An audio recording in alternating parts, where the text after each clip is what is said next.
ሰላም የዩቲዩብ ቻናል የቤተሰቦች እንዴት ናችሁ? ብሩክ ነኝ። እንግዲህ ከዚህ በፊት እንደምታስታውሱት የፒስትሪ አካውንቲንግ ኮርስ እስከ ክፍል 13 ድረስ ለቅቄ በጣም ብዙ ሰዎች በመቶ ሺዎች የሚቆጠሩ ሰዎች አይታችሁት ወዳችሁት ኮመንት ላይ ሀሳብ አስተያየታችሁን ሰጥታችሁኝ ነበረ። እንግዲህ ኮመንት ላይ ከሀሳብ አስተያየቱ በተጨማሪ ብዙ ሰዎች አንድ ጥያቄ ነበራችሁ።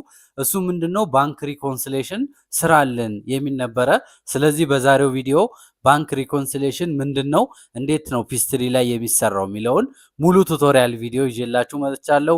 ቻናሉን ሰብስክራይብ አድርጉ፣ ቪዲዮውንም ላይክ አድርጉ። ብዙ ሰዎች ታያላችሁ ግን ላይክ የሚያደርገው ትንሽ ነው። ስለዚህ ቪዲዮውን ላይክ ማድረግ እንዳረሱ። እንግዲህ ባንክ ሪኮንሲሌሽን ማለት ምን ማለት ነው?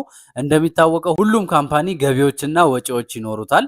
እነኚህ ገቢዎችና ወጪዎች ደግሞ ያው ባንክ ላይም ተመዝግበው ይቀመጣሉ፣ ፒስትሪ ላይም መዝግበን እናስቀምጣለን። ታዲያ የወሩ መጨረሻ ላይ ወይንም ኢንዲንግ ላይ ቼክ በምናደርግ ጊዜ ባንክ ስቴትመንት በሚመጣ ጊዜ አንዳንዴ ፒስትሪ ላይ ያለው ዳታ እና ባንክ ስቴትመንት ላይ ያለው ዳታ ላይመሳሰል ይችላል። ስለዚህ እንደዚህ አይነት ችግር ሲፈጠር እንዴት አድርገን ነው የምናስተካክለው? እንዴት ነው የምናስታርቀው? ሪኮንሳይል ማለት ያው ማስታረቅ ማለት ነው። ባንክ ላይ ያለውን ዳታ እና ፒስትሪ ላይ የተመዘገበው ዳታ የወሩ መጨረሻ ላይ እንዴት አድርገን እናስተካክላለን የሚለውን ነው የምናየው። ቀጥታ ወደ ቪዲዮ።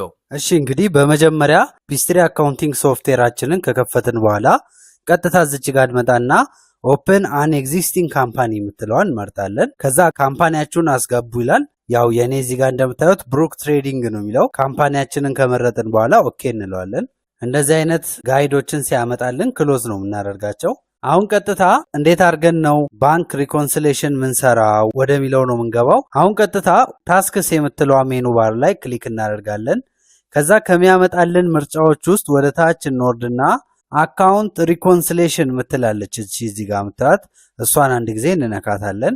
አሁን ልክ እንደዚህ ያመጣልናል። ምን እናደርጋለን? እዚህ ጋር አካውንት ቱ ሪኮንሳይል ይላል። ከጎን ሰርች ማድረጊያዋን እንነካትና የትኛው አካውንት ነው ሪኮንሳይል የምታደርጉት? ለምሳሌ በባንክ ከሆነ ኮሜርሻል ባንክ ሊኖራችሁ ይችላል፣ ወይ አቢሲኒያ ወይ አዘር ባንክ፣ የትኛውም አይነት ባንክ ጋር የትኛውም አይነት ባንክ ልትጠቀሙ ይችላላችሁ። ስለዚህ የትኛውን ነው የምታስታርቁት? ባንክ ስቴትመንት ያመጣችሁት ከየትኛው ባንክ ነው የሚላችሁ።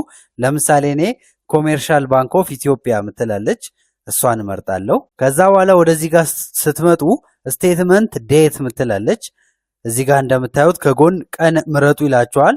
ስቴትመንት የምታደርጉት ወይንም የባንክ ስቴትመንት ያመጣችሁበት ቀን ስንት ነው የሚላችሁ። ለምሳሌ እኔ ጁላይ 31፣ አሁን ያለንበት ኦገስት ገና ስላላለቀ ጁላይ 31 ብየዋለሁ። አሁን እዚህ ጋር እንደምታዩት በዚህ በጁላይ ውስጥ የተመዘገቡትን ያመጣልናል ማለት ነው። እዚህ ጋር እንደምታዩት ዲፖዚት ባንክ ክሬዲት ይላል። ይሄ ማለት አካውንት ውስጥ እዚህ ኮሜርሻል ባንክ አካውንት ውስጥ የገቡ ገንዘቦች ናቸው እነኚህ። በዚህ በኩል ደግሞ ቼክ ወይንም ባንክ ዴቢት ይላል። ይሄ ደግሞ ቼክ የሰጣችሁት ወይንም ደግሞ ወጪ ያደረጋችሁት ነው እዚህ ጋር የሚመጣው። ስለዚህ እናንተ አሁን ምን ታደርጋላችሁ? የባንክ ስቴትመንታችሁን ታመጡና የጁላይን አጠቃላይ ስቴትመንት እያያችሁ ለምሳሌ እዚህ ጋር እንደምታዩት ጁላይ 1 2024 እዚህ ጋር እንደምታዩት 2500 ብር ገቢ ተደርጓል።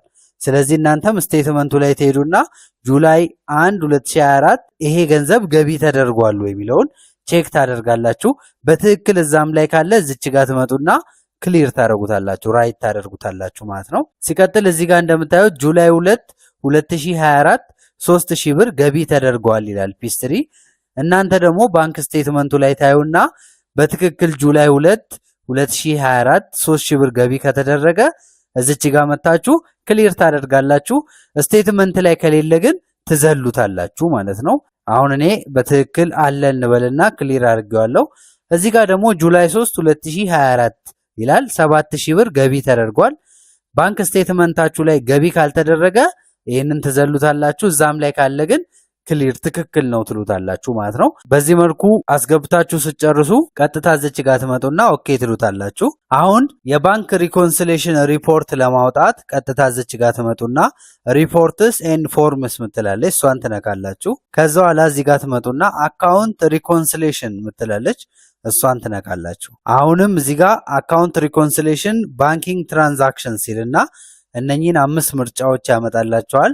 አካውንት ሪኮንሲሌሽን ምትለዋን የመጀመሪያዋን ኢንፎርሜሽን ፍሮም ዘ ላስት አካውንት ኦር ባንክ ሪኮንሲሌሽን ይላል። እዚች ላይ ደብል ክሊክ ታደርጋላችሁ። አሁን እዚህ ጋር በምታዩት መልኩ ሪፖርቱን ያወጣላቸዋል።